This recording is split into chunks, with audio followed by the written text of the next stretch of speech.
ఆన్యమ్మ birthday celebrations ఏంటి Sai voice ఇలా అయిందనుకున్నారా? Birthday రోజు పిల్లలతో అరిచి అరిచి ఇలా అయిపోయిందనమాట. ఫస్ట్ మేము ఆ రోజు టెంపుల్కి వెళ్ళేసి వచ్చామన్నమాట. తర్వాత మా బుడ్డమ్మకి సర్ప్రైజ్ ఇస్తూ ఉన్నాము. ఎందుకు అనేస్తే లాస్ట్ ఇయర్ తన బర్త్డే అసలు అవ్వలేదన్నమాట. ఫుల్ రొటీన్ విత్ ఏమంటారు హాస్పిటల్స్ అలా అయిపోయింది. సో అట్లీస్ట్ ఈ ఇయర్ సింపుల్గా ఇంటి వరకే చేసుకోవాలనుకున్నాను.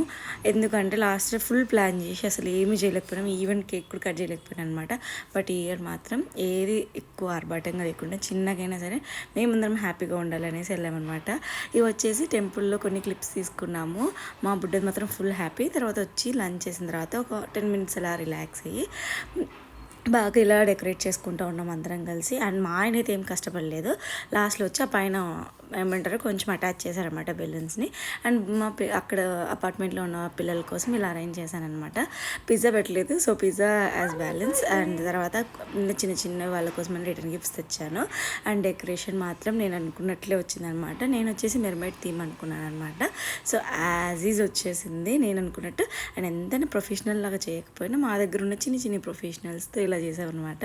చూడండి వాళ్ళ ఎంత కష్టపడుతుందో హ్యాపీ బర్త్డే పెట్టడానికి. అదొకటే చేసింది అది మాత్రం. And finally this is the look. నేనైతే ప్రాప్స్ అన్ని బేగం బజార్లో తీసుకున్నాను అనమాట.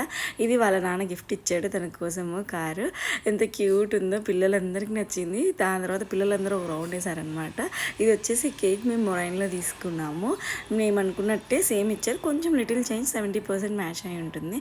And this is my Buddamma. After యాక్చువల్గా 1 year సెలబ్రేషన్స్ చేయలేదన్న బాధ మాత్రం నాకు ఈ ఇయర్ లేదు.